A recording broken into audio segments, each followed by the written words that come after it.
Our guest today, Treasure Hutchison, and I know that she's got a lot of information that you might glean something from. So just sit back, relax, and let's hear from Treasure. Hey, Treasure. Hi, Regina. Thank you so much for inviting me this afternoon. Absolutely. I greatly appreciate it. Always and forever, you know that. It's a pleasure beyond measure for Treasure to be here. Okay, now, hello. You know what I noticed about you? You can use your name like everybody else's business. Yeah. I'm like, Regina, I'm done. You be like, Treasure Chest, Treasure Hope, Treasure.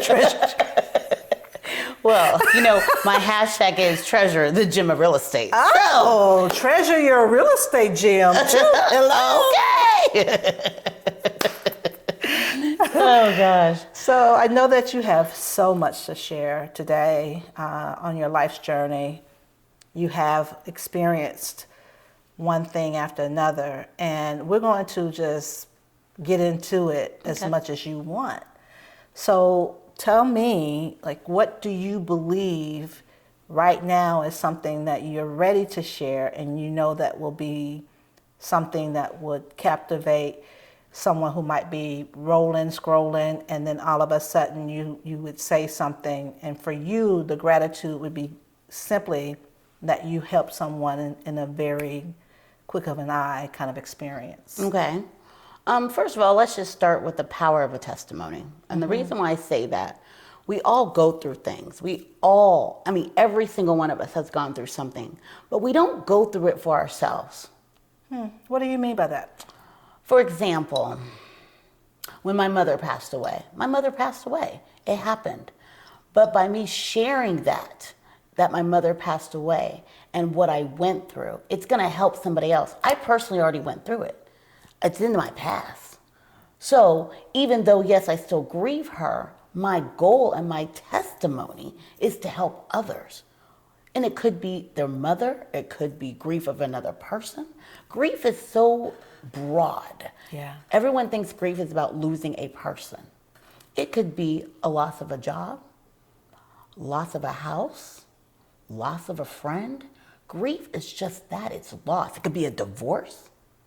And everyone just assumes grief is actually someone passing away. Well, you checked 4 or 5 my griefs real quick. I was like, yep, had that. So that's just a reminder for me that, yes, it's different types and levels of grief. Mm-hmm. So tell me more about what you mean when it comes down to your mom and her not being here with you anymore.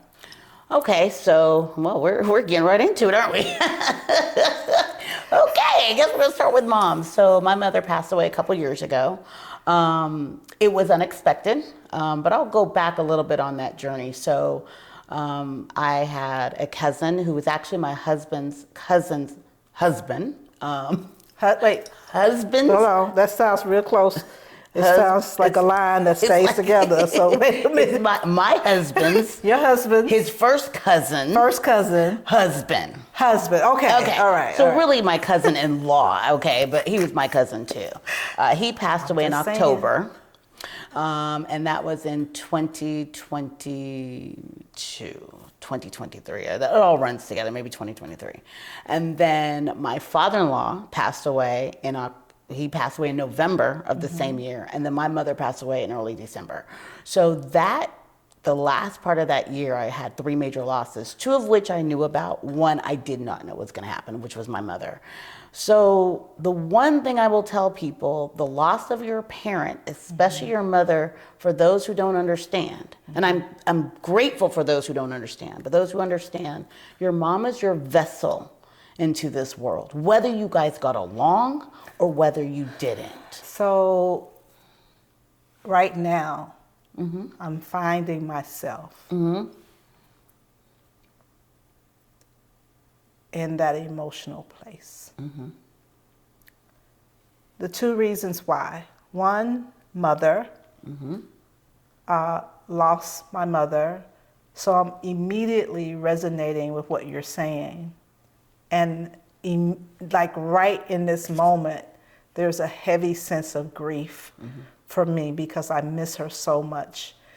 and I know that other people that's going to be listening or, having a moment to themselves that's similar and they run across this, I know it's going to be important for you to help us. I'm asking you to help me. I know grief is important, but what is it that I could do to bring more substantial comfort rather than deciding to live in grief? Okay. And everyone, by the way, you guys are listening to me talk about grief. We went right into it. I am a certified grief counselor, which I don't even know if you knew, but I am. So that's why I can speak about grief also. Wait, you are, and you didn't stop me like earlier? Like, I can handle that for you. I'm a grief counselor. Well, I didn't know we were going to go right there. Okay, no worries. I was all the way in, and you was like, okay, well, let me get something straight. I'm a certified grief counselor. Okay, well, you could have told me that before. Well, as soon as you saw me getting emotional, you're like, I'm a grief counselor, no worries, nothing at all. But sometimes you got to let it out, too. Yeah, that's true. And if I had stopped you, you wouldn't have finished. That's true.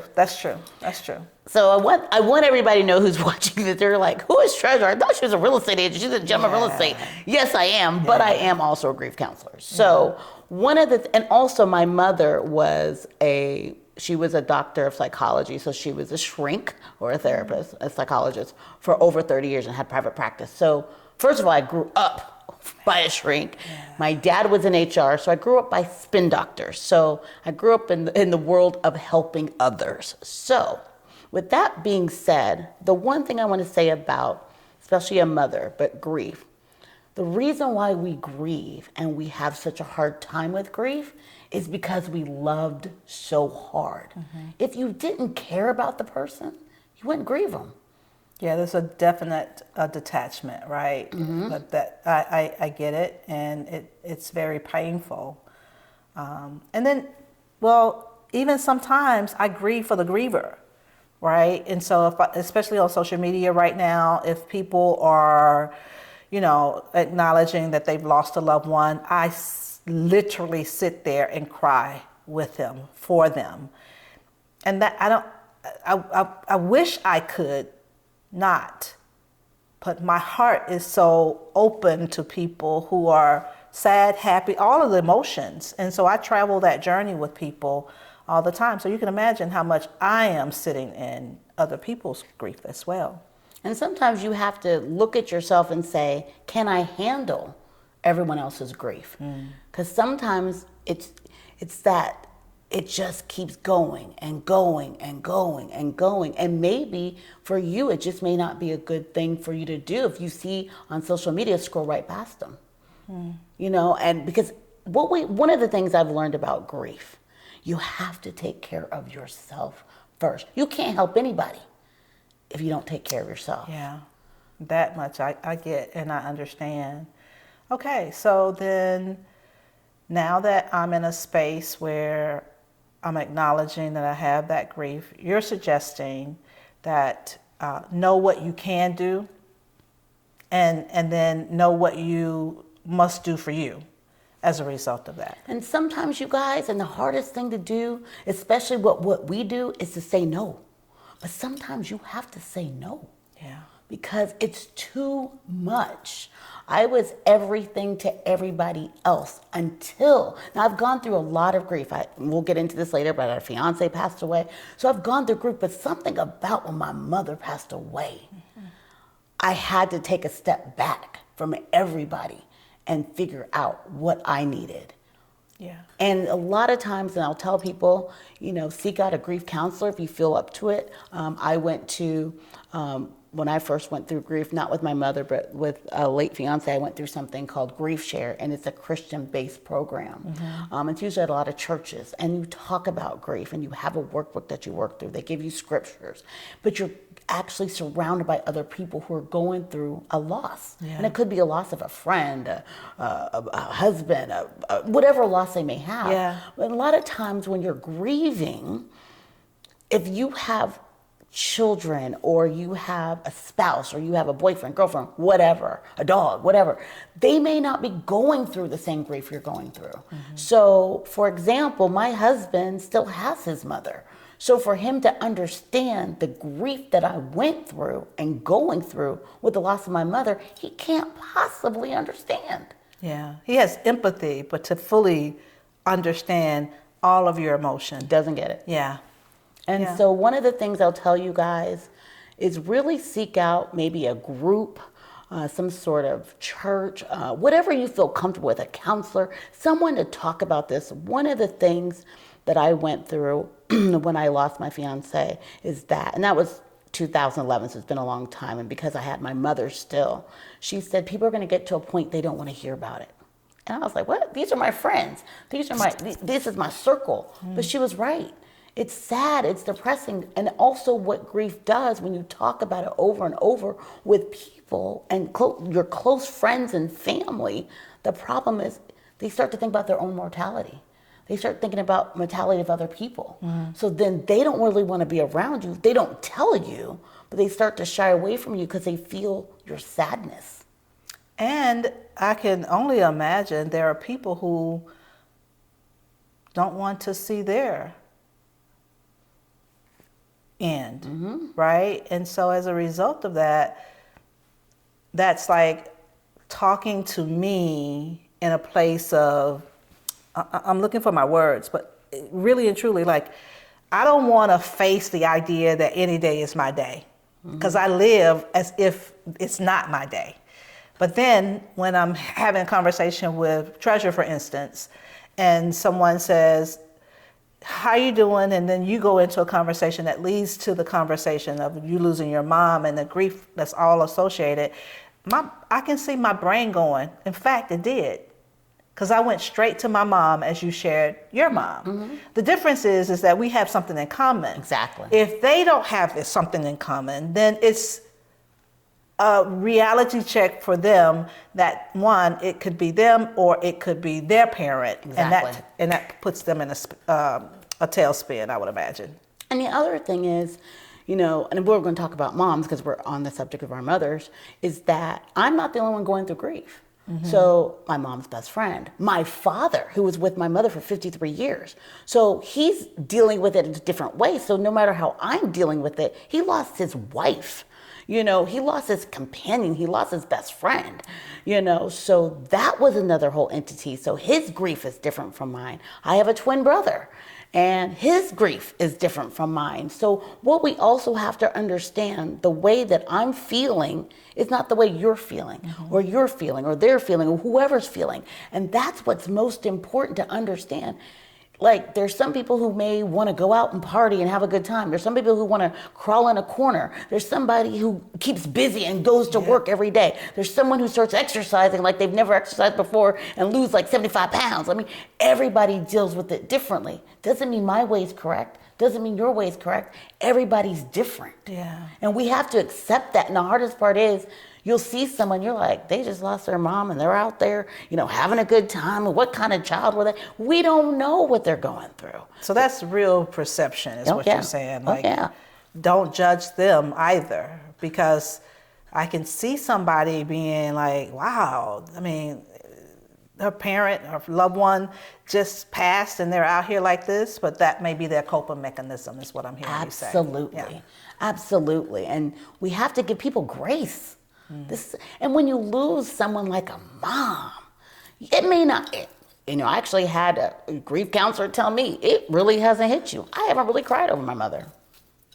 I know she's not here, but, you know, to have to take on that strong person now I have to take on that persona, but you may not grieve someone for 5 years, 10 years. And everyone thinks you grieve right away. I didn't cry at my mom's memorial service. I got up and gave a speech, you know, so everybody is different, and it may just hit people at different times. But like I said, I miss her every day, you know, but I still talk to her, you know. I laugh with her, you know. You said an excellent point there, because I have an aunt that, you know, most of us feel like she's like buttoned and without a whole lot of emotion. But she acknowledges that, yes, but she still has feelings. but she doesn't show her emotion, like it's not hanging on her sleeve, right? It's just, that's how she is. And so I remember her losing her son and not crying, and so we could have easily said, well, what's that all about? But I'm bringing in what you're saying, like everybody's different. Give people space. People are going to grieve the way they choose to grieve, or how they organically know how to grieve. Okay, so then what's next? How do we help the person that's listening now that we're in this grief conversation, just before we maybe do something else, because you have a lot to share with us. So what do you think you would end your conversation in the grief? And it doesn't have to end as we move on. You still may add more grief conversation into our conversation. But what are you thinking now that you feel inspired to share with somebody now? The hardest thing is to sit in it, to sit and to feel. As I said, what does God say? Peace, be still. It is the hardest thing in the world, but sit in it and know it may be a birthday, an anniversary, Mother's Day, whatever. You may be in a corner. You may be in a corner all day. Be in that corner. It's okay. We always think, oh, we can't do this. We can't do that. Maybe if you have children, tell your husband or your spouse or whoever, take my kids for the day. I need a day. I just need a day. Be honest with your feelings and sit in it. We don't sit in it. And so what happens is we just put blanket and blanket and blanket the problem. And the problem becomes one day you're just going to explode, and it's going to be explosive. And it is the worst time that you're ever going to have. And one day you're going to realize, wow, I never grieved my mom. I never did this. I never did that. And so one of the things that I do is I think about her in terms of God had her live her assignment. We all have an assignment. God said, she's mine. She was mine before she was yours. She belongs to me. She did what I had her do. And now it's time for me to bring her home. And that gives me comfort to say that God's saying, now that I've taken her, you don't need to watch her. You don't need to care for her anymore. I got her. Now you go live your assignment. It's that fleshly part that we miss so much, right? And so, yes, sure, we're hopeful, and many of us know that our parents are, going to heaven or wherever that is that the individual, in my household, though, it is like we believe in God and we believe that there's a resurrection. So I can see that the thing that in this moment I feel so heavy. And you're right. We came out heavy. We really did. And now I'm heavy. Yeah. But channel that heaviness, because that's okay. It's heavy. If this was easy, we all be dancing around and having a good time. It is not. Life is lifing right now. Especially with the pandemic. Now we've got inflation. We've got, people are homeless. People cannot eat. People are losing their jobs. The government's on shutdown right now. I don't know if it's going to be on shutdown when you guys watch this, but, right now there's a lot. So what's going on is that a lot of the grief becomes more exposed because of what's going on in life events right now. Do you think that people don't know they're in grief when they're really in grief? Oh, yeah. Oh, yeah. Huh. Absolutely. How does that show up? You don't talk about it. You don't deal with it. You don't want to deal with it. It's easy. You think until you explode. I'm the queen of just putting on a smile, being positive, laughing, and then one day I just crash.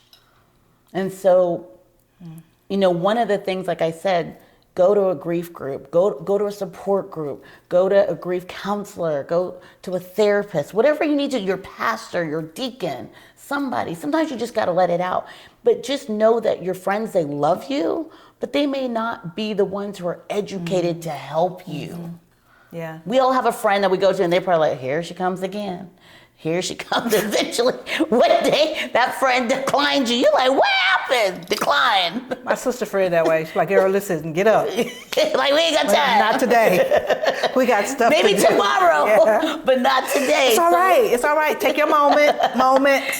You're taking a long moment now. It's time. But yeah. nobody can tell you how long this lasts. Yeah, Nobody can. And everyone thinks, okay, you should be fine. Come on, let's go. Yeah. I say, I take my moments to breathe through it, because there are days where it's okay.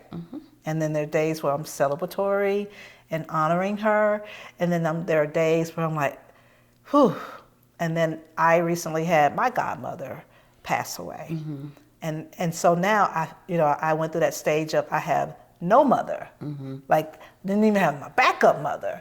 And so I took the last 8 months really were months of grieving all things. So I totally understand what you're saying, because I did not get out of bed many days because of every category that we mentioned had me wide open in grief. So, but then you do know how, and you learn how, you figure it out.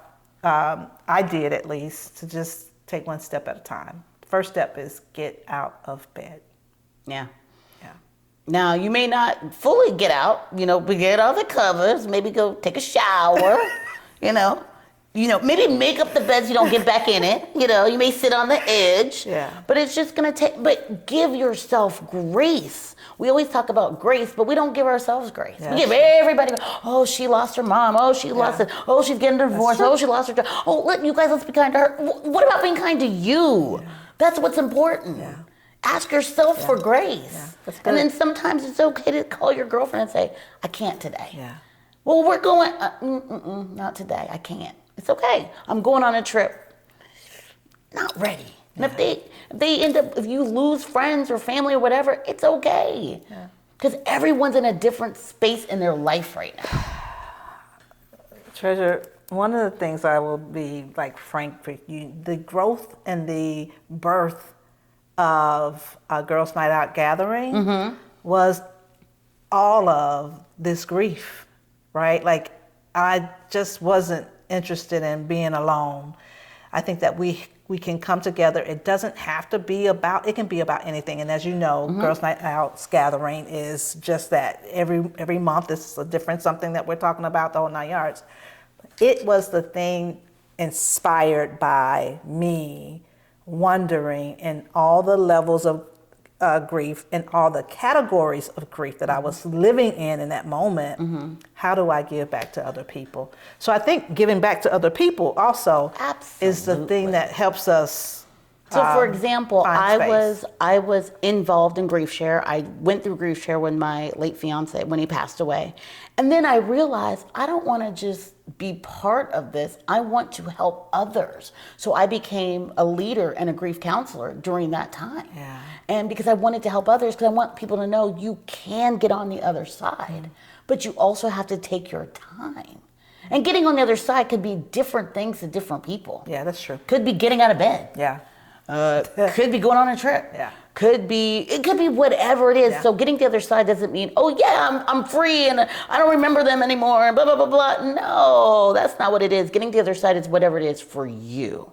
And so that's what's most important. What's on the other side for you, Girls Night Out, may not be what's for me. Yeah. I happen to attend Girls Night Out. But, and so that was what I needed. I know that through my mom's passing, that's when I really decided to change careers and become a real estate agent. So, but that was me helping others. My mom lived a life of service.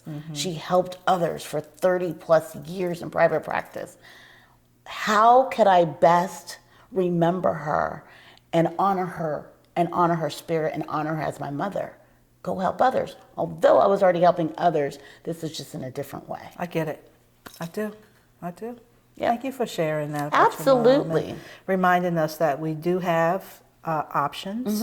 Absolutely. Some are free, and if you have access to anything that is not, then you're just saying I'm encouraging you to go and find someone to help you. And you guys, there are therapists out there who do a slided scale, use your insurance. Like I said, they're churches, so call different churches. Go online, they're online groups.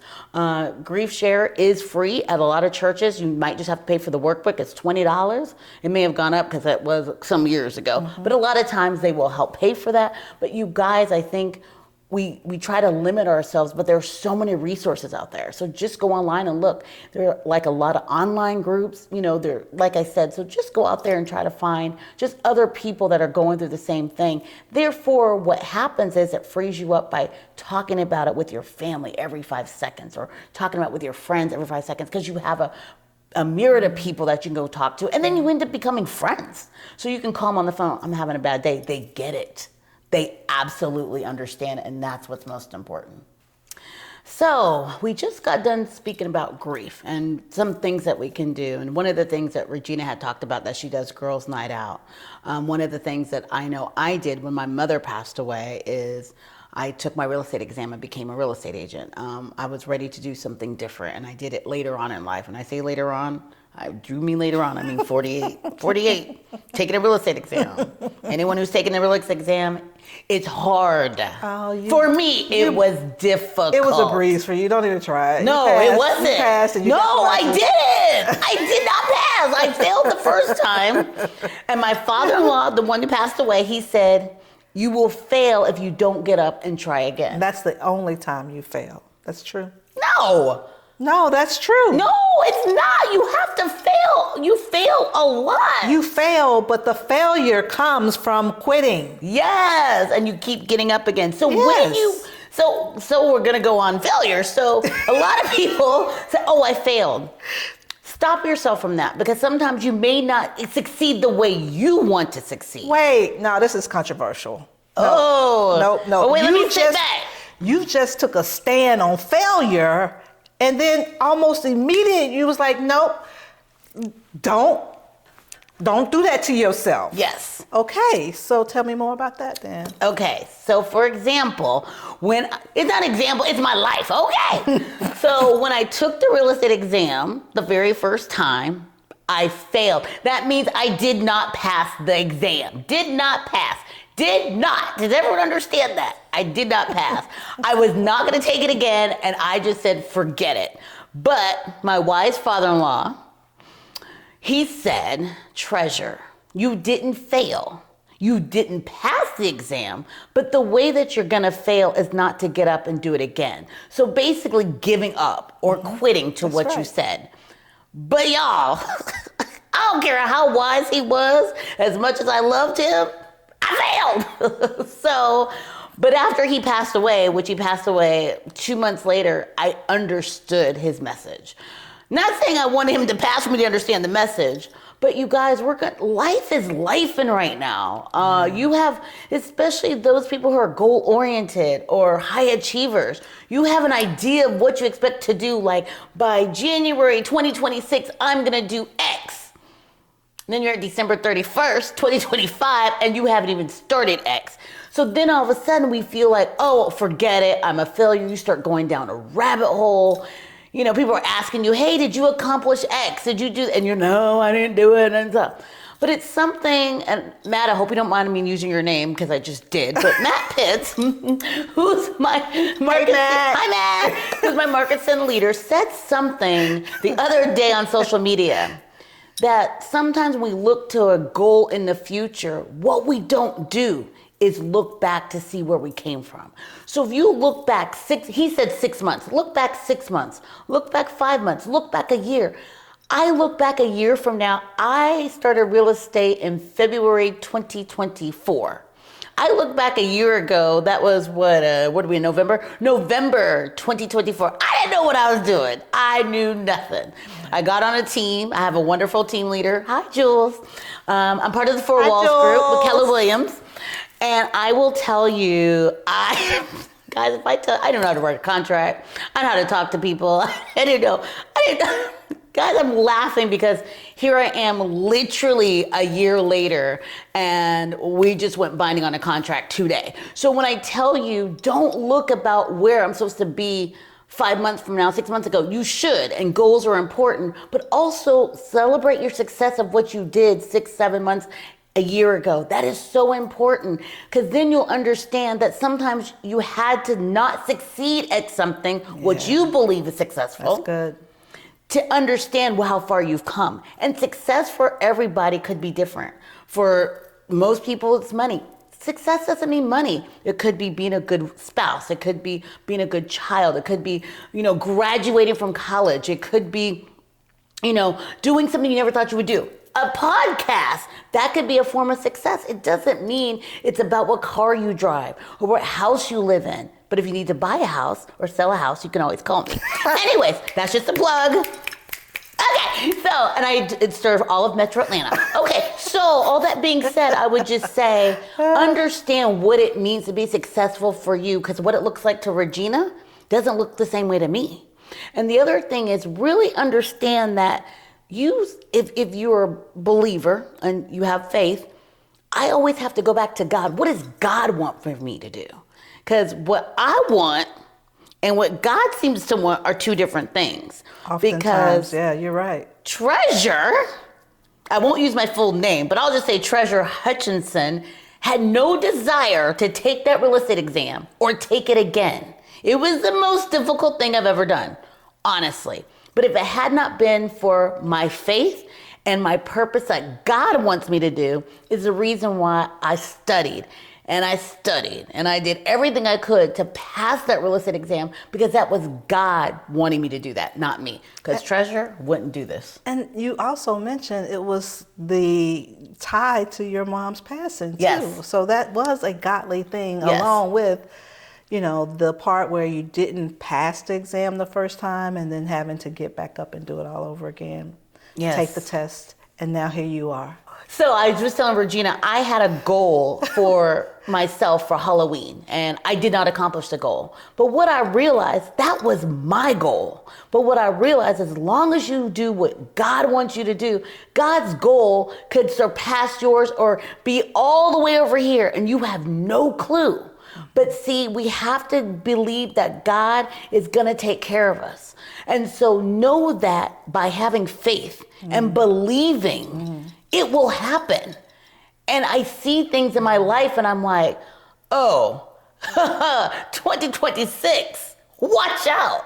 And my favorite scripture is Amos 9:13. And basically it's going to happen so fast, we're not going to know what's happening. It's going to flow like wine. God is preparing us. So really stay fit, stay fast, stay ready to go, because God really wants us to succeed. He doesn't want us to be in debt. He doesn't want us to hurt. But sometimes you got to go through the storms to get through the sunshine. Yeah. But how do you know what sunshine is if you don't go through a storm? That's good. That's good. Just saying. The rain comes, and then the rainbow, and then the sun comes back out, right? The sun comes out, the rainbow comes out, the whole 9 yards. It's a cycle. It is. And we must go through the cycle in order to find ourselves in that freedom space. Yes. Of whatever it is that's been holding us down, to release.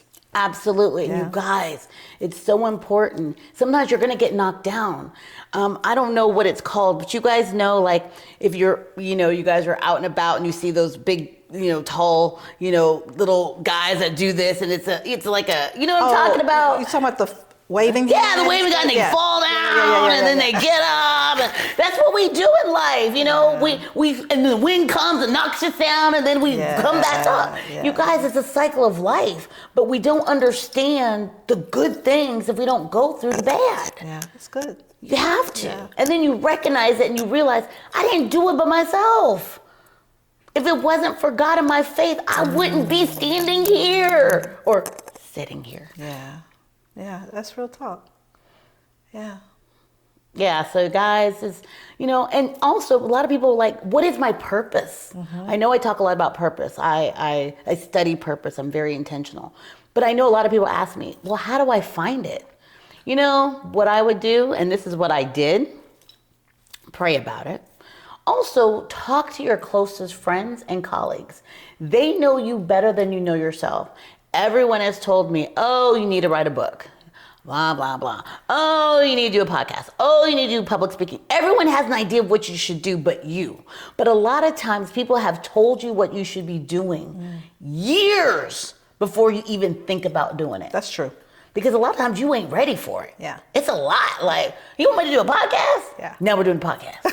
No, you want to do Girls Night Out? Now we're doing Girls Night Out. You see what I'm saying? So what I'm saying is just that you guys, it's okay, but it's fun to start finding your purpose. When you start doing it, I don't know about you, but you go to bed at night and you wake up and you're ready, you know? You get your game face on. Yeah. You know, you like, yeah, you know? And it's a difference. I worked in corporate America and I've done different things and I didn't feel the same that I did. And before this, I was a recruiter and I loved recruiting because it's also helping people. When you are doing what God wants you to do, you know, you jump up and you ready. And we call it, you know, in my team, we call it pregame. You know, what's your pregame? I get up, I work out, you know, I read a book, you know, I pray, I meditate, read my scripture, but I drive a convertible. And y'all, when I go to work, I don't care how cold it is or how hot it is, only if it's not raining, I literally drive 20 minutes to work. I put down my top. In the cold weather? In the cold, girl, put on your heat. You be all right, and put on the coat. And I turn up the music, and I've got a Bose stereo system. All right, okay. And I pregame, and I am bumping all the way to work. So everyone has get your game right. Figure out your pregame. I wondered where your energy comes from, and I absolutely know. You drive cold, hot, except rain with the convertible down. Only to work, though, you guys. Enough said. Oh, okay. Still, I don't drive everywhere. Still, enough said. You feel the energy? Just imagine if you were right here, right? It is electric. And yet you're watching from a bird's eye view and you still can feel it. It's the morning rides to the office. Yes, cold weather, no weather, hot weather, just not rain. And I love 90s music, so I put on that Jodeci or whoever I feel that day. Yes, Jodeci. What's your favorite Jodeci song? Come and talk to me. I really want to know. Oh. Yes. Or Forever, my lady. We're about to do a melody. I'm about to do a concert, y'all. I cannot with you. May your words and your laughter fill the souls of those who are listening, because honestly, most times we're in a messy middle. Yeah. And sometimes we just need to laugh, right? And laugh, it's just have fun. Yeah. And having fun, we don't need to go spend money. Yeah. Sometimes it's just watching a movie, you know, watching a comedy show. Just find your joy. Whatever your joy is, you know, whatever that may be. Yeah. Could be, you know, you're top down, listen to Jodeci in the morning. That's a great example. I'm going to buy a convertible so I can do that. I probably should lease one first. Might not work out for me. Oh, girl.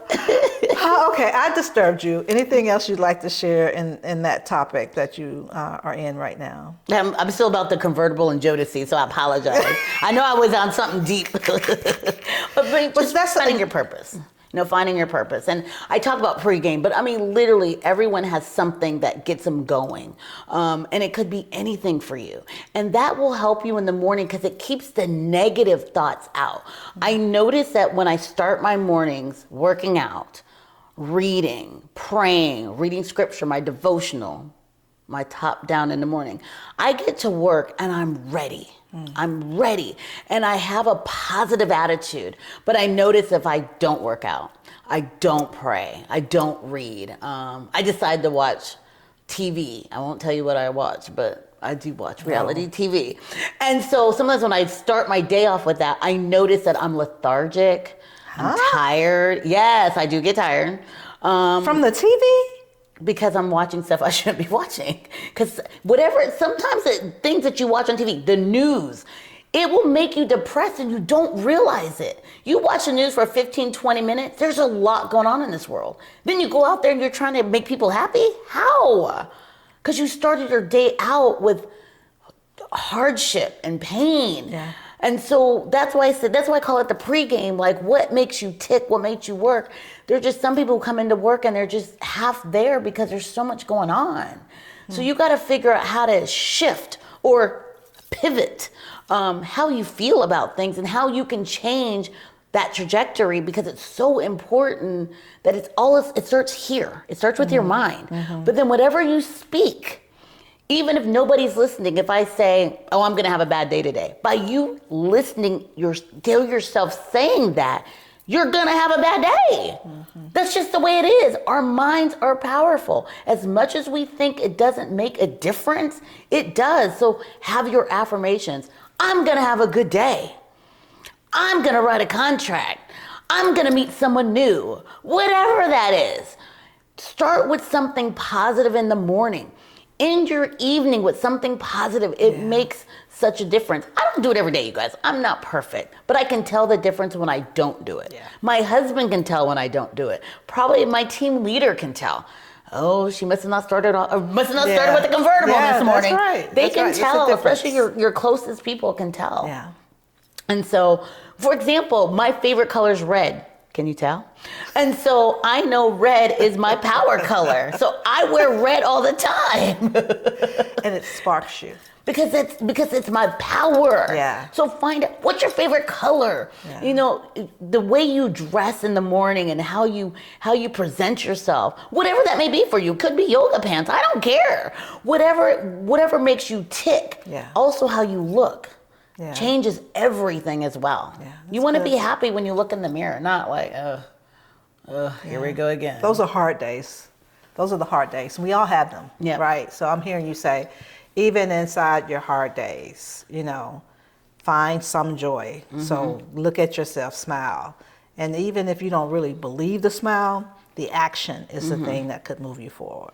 One of the things in our house, we have a sunroom, or downstairs we have blinds everywhere. And if my blinds are closed, my husband knows there's something wrong. My blinds are never closed. I don't care if it's raining. I don't care if it's snowing outside. They always say you should close your blinds because it keeps your house warm, whatever, put on a heater. I mean, it's just for me, that's medicine. And so all my blinds are open. And if he comes home or for 2 days, 3 days, 4 days, and the blinds don't get open, he'll say, what's going on? Yeah. I'm like, what are you talking about? He knows because I love the sunlight. I love light. So you got to find out, what are those triggers? What does that look like for you? So for me, it's blinds. So if my blinds aren't open, why aren't they open? What's going on? Have a conversation with yourself sometimes. You may not want to talk to someone about it. You may not even know you're going through something. Yeah. And that's the thing that we have to recognize when we're going through stuff, because we got to give it out of it. Because going down a rabbit hole, sometimes you just can't get out. And not getting out, it ruins everything about you, but then also the people who love you and who are around you. Because then you might bring them down because they don't know how to help you. Yeah. So, we just have to be mindful about us and what's important for us. Well, I've been waiting to hear more about your book, because I know you have written not one, 2 books. Is that right? Okay, so, wow, we're going all into Treasure's life today. This is the life of Treasure today. So, I wrote a book. I co-authored a book called Words from a Widow, and it was 5 women who have lost someone significant in their life, a spouse or a fiance or someone to that nature. And there are 5 different stories about how they work through whatever happened and what they're doing now. And like I said, this was 4 years ago. And my story is actually in there. But that prompted me to write my own book. And so August 21st, September, you guys, I don't remember, to be honest with you. It's been a while. But 2021, I published a book, and it's called Divorce, Death, and Dating, which I happen to have right here, called Divorce, Death, and Dating Before the Age of 40. And so just by the title, you can tell I've gone through a divorce. So I am a divorcee. So I married my college boyfriend. We were together for 14 years. We got married after dating for 9. Should have never married him, but hey, life happens. I know. We were together for 9 years. You have to marry him. We were college sweethearts. I went to Clark Atlanta University. He went to Morehouse. Everyone told me not to marry him, but I have to prove to everyone that I could. So I got divorced. After that, I met my at that time, boyfriend. His name was Dan. And then 4 years later, he passed away 3 months before we were supposed to get married. I was 36, 37. So that's a lot. That's a lot. Who has someone pass away, especially a spouse at 36, 37 years old? And that literally, when I tell you, I was broken, especially that my wedding dress, and I'm telling you, my wedding dress was red, of course, and it was a King Sietta dress, but my wedding dress was red. It came the day that we found out that he actually passed away. So he went missing. He actually drowned, but he went missing in the lake in Florida, and then they found him a day later, and my dress came that day. So my family came. We were living in Orlando, Florida, and so then I moved back to Georgia. I had a house here in Georgia, and then I was just like, God, dog, like this is too much. So that's when I started going to grief counseling. I started going to Grief Share, and that's why I became a grief counselor. And it's something that I realized was living for everybody else, but I wasn't living for me. Yeah. And, you know, I realized that's a whole lot. And that's when I learned to say no. That's when I learned about who I was. I was always a part of the man that I was with. I was with men since I was, 18 years old.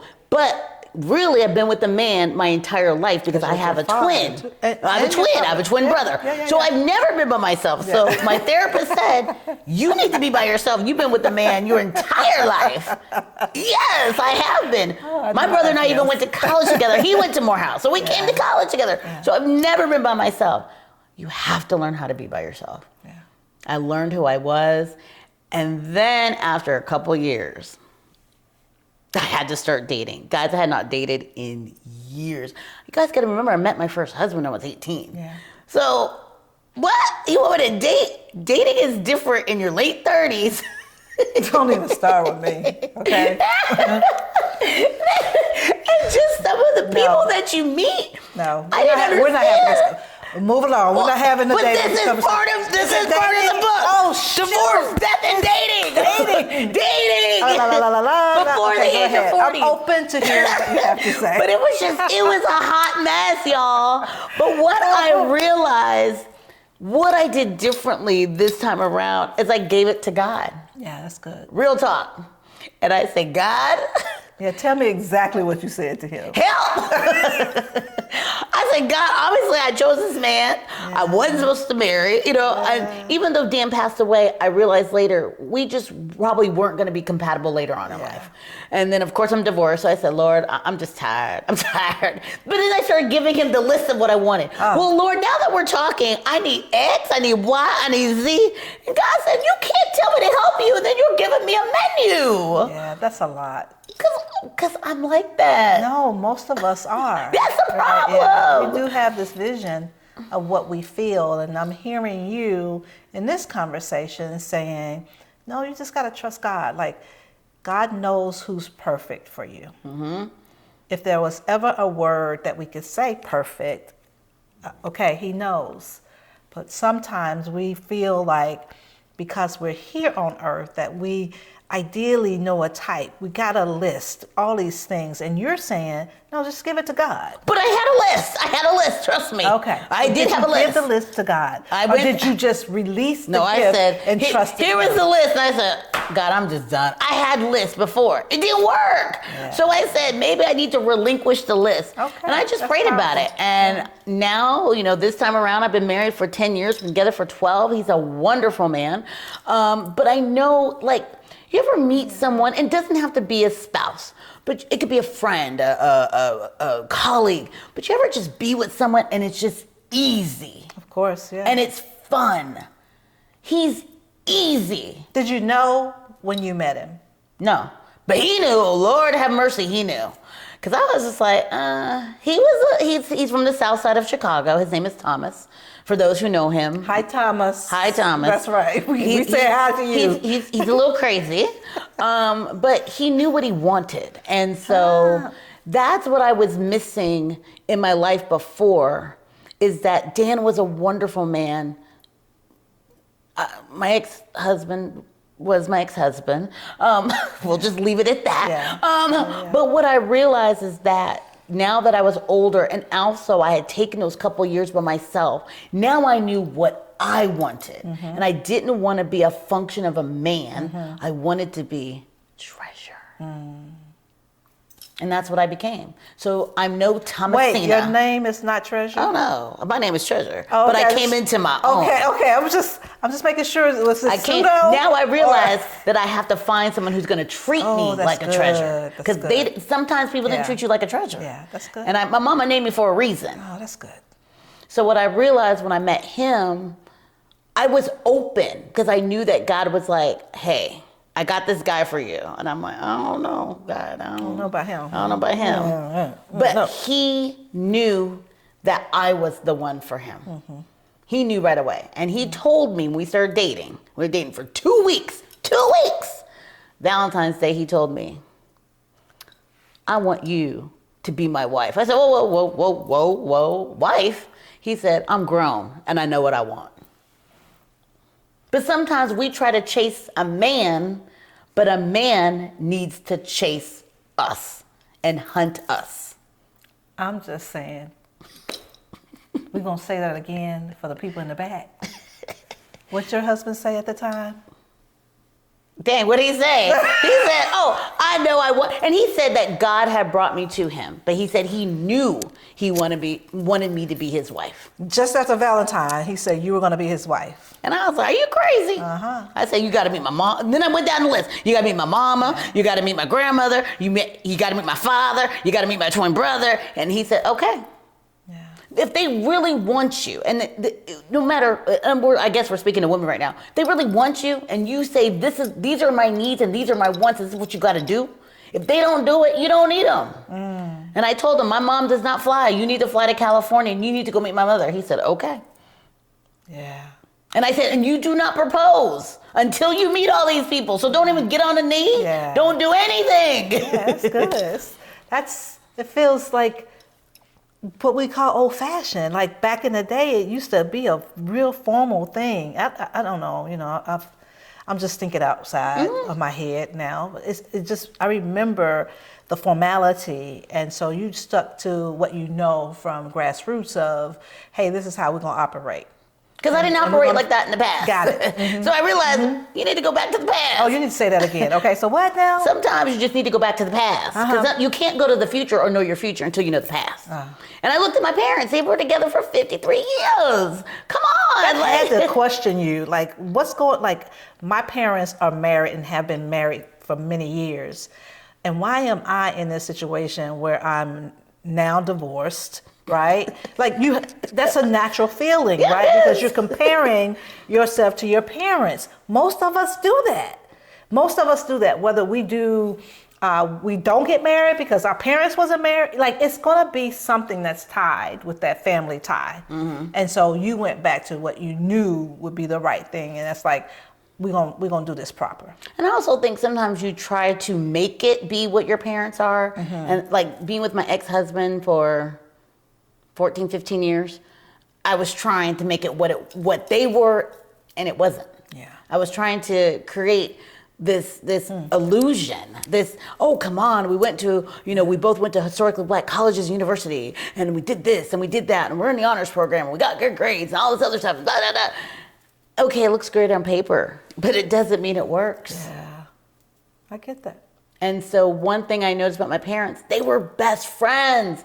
They laughed. They had a great time. If you got to be friends. We weren't friends. That's the one thing I know. Like the friendship has to be the first layer that we can actually truly be friends and care for each other. Because anything else is like a deck of cards that collapse, right? Like the foundation is not done properly. It doesn't have a strong foundation, then anything will break it. But also, and that is true, but I did not say this.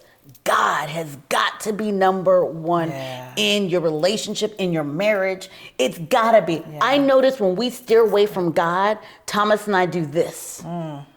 But when we're connected and yoked together in God, Comes right on back in. So you well, you guys, allow him in, is what you're saying. You have to. Yeah. One of the things I asked him, I said, was God in your first marriage? Because my husband's a divorcee. He said, no. Was God in my first marriage? No. Yeah. That's real talk. Yeah. You know, and so it seems so simple, but it's not. That's right. Because marriage is hard. And being faithful to God is hard. It is hard. Yeah, I mean, until you understand you've been bumping your head over and over and over again, you got all kind of wounds because, you know, life has taken you there. But if you had only spent more time with him, it's a grace walk. And I know, listen, at the end of the day, we think we can do things on our own. Mm-hmm. But we did not create ourselves. We didn't just show up one day and be here. There's a reason why there is a God. There's a reason why that you have parents, right? And so as a result of, I get it. I'm completely with you. But I will tell you, I was raised in the church. You know, I went to college. And, you know, of course, when you go to college, you don't go. Of course, my dad would call. Because he would call, because we didn't have cell phones back then. I'm sorry, for those who don't know, I'm almost 50, okay? We didn't have cell phones, so he had to call the dorm room. A dorm room, I don't know if people even stay in dorms anymore. We stayed in a dorm room, and my roommate, we had bunk beds. And I sit on the top bunk, and she sit in the bottom. And every Sunday morning, my father would call at 8 o'clock. 7 o'clock, 8 o'clock in the morning, every Sunday. Now, he lives in California, and my roommate would start kicking my bed because she was on the bottom bunk. Yeah. And he said, are you guys going to church? Yes, sir. Okay, love you, bye. Click, roll right back over. I wasn't going nowhere. I didn't really get back into my faith until my fiance passed away, real talk. Yeah. And it took his passing to realize I couldn't get through this without him. Because as much as your parents love you, your family loves you, your friends love you, nobody knew what I was going through. My parents were still married. How did they know about a fiance passing away? Yeah. They didn't know. So one of the things I will tell you, it doesn't matter when you come back to your faith, you come back to God, it's never late. It took a tragic event in my life for me to say, I'm just tired. Yeah. I'm done. That's usually why he sends those moments to us so that we can surrender back to him. Because we out here working this life, and it can be so messy. We can be on a high, whatever that is, success, happiness, peace, comfort, whatever it is that you describe that puts you on that high. And then all of a sudden you fall and you feel so empty.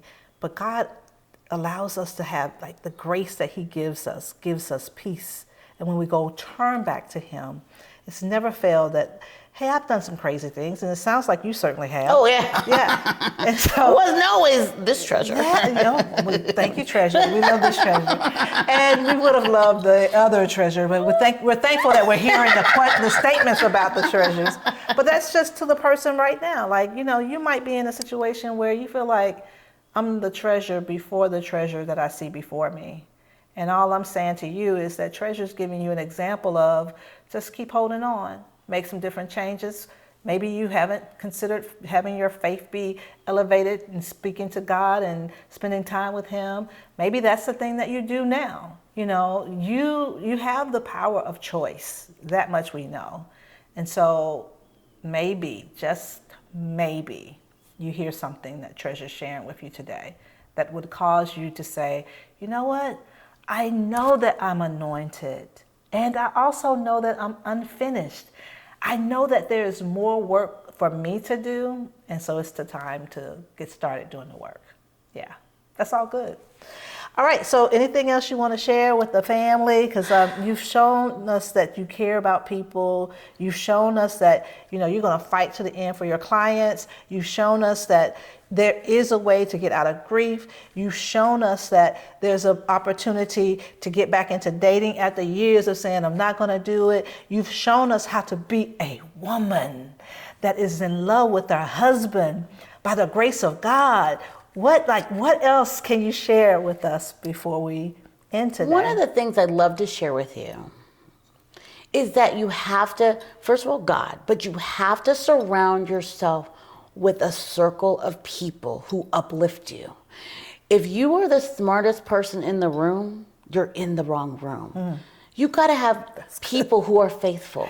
You got to have people who surround you, who lift you up, but you lift them up. Yeah. You got to be able to be yourself. So they love you regardless. I know we're joking and having fun, but we're talking about something serious. You have to be able to, for people to allow you to be who you are.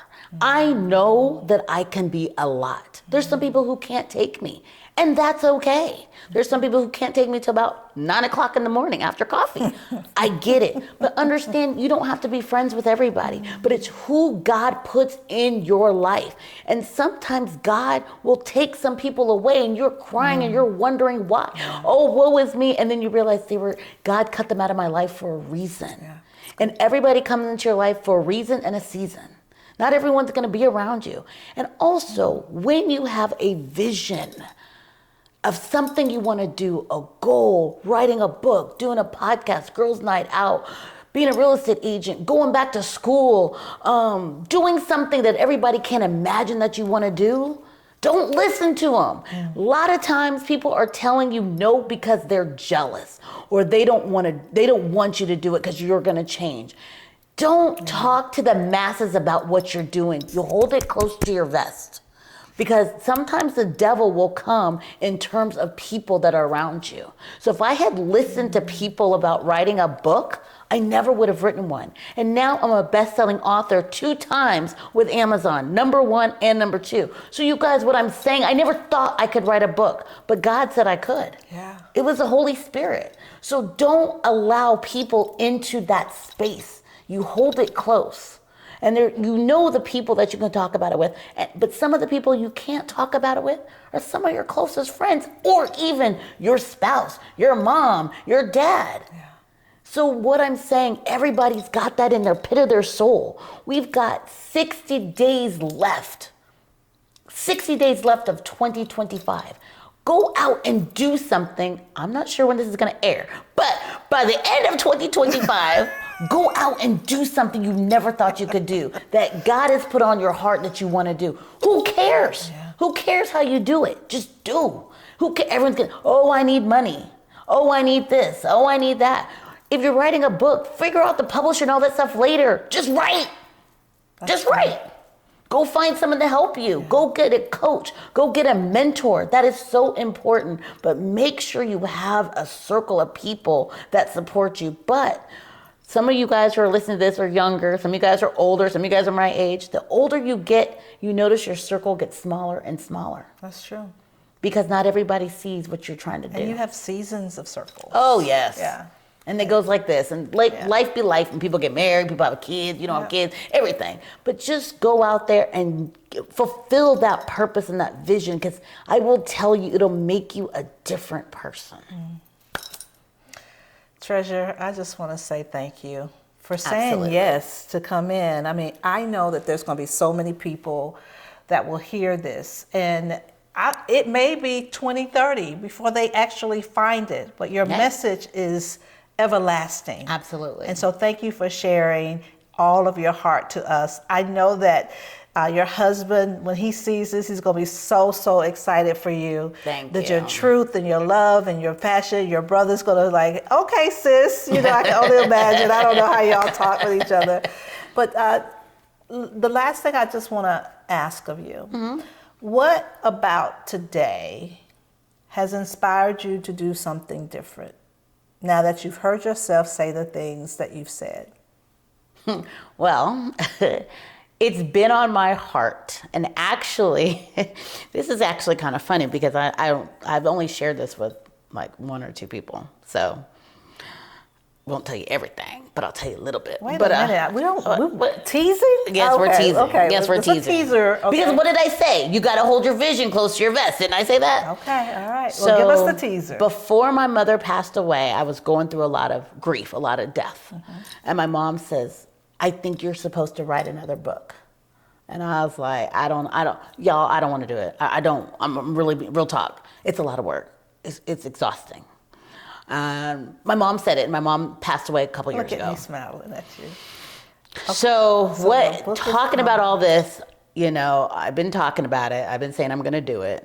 But now it's time for me to stop telling you guys what to do and figure out what this means. And so I was just telling Regina, I haven't read the back of my book in years, because this has been 4 years ago. You know, when you live it and you're doing your little media tours and all this stuff, that's one thing.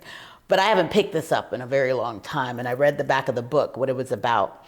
And as I'm reading it, I said to myself, God, that was good. Then I realized after I read it, I didn't write that. My mother wrote it. And I realized, can I do it without her? Yes, I can, because she's with me. So obviously I had some of the words, but her words were amazing. So I would just say, you guys, you know, that's what I'm feeling from this, is that now, am I gonna go home tonight and write an outline? I've been working since 6 o'clock this morning, so probably not. Maybe. But tomorrow, it's going to be starting in my head. See how, probably not, maybe. Probably not. I don't know. But what maybe. I say is, I may have to have my top down on the way home from here, yes, I think to get game ready and put on some Jodeci to get ready to write my outline. Listen, I'm going to go out with you and make sure the top is down. And then I just, you know, I remember being in a place like that in a season, and I had an Audi TT convertible. And my song was Jill Scott. Okay. I'm living my life like it's golden. And man, we would be riding together. Yeah. So that's what you're going to do today as you pull off. Because I am going to be watching. And I have my coat in the car, so don't worry, because it's a little chilly here in Georgia today. Well, listen, we thank you all for being here. We adore going on this journey with you. Continue to watch episode after episode. You never know where you will find yourself. Until next time, we will see you again soon. Have a good day.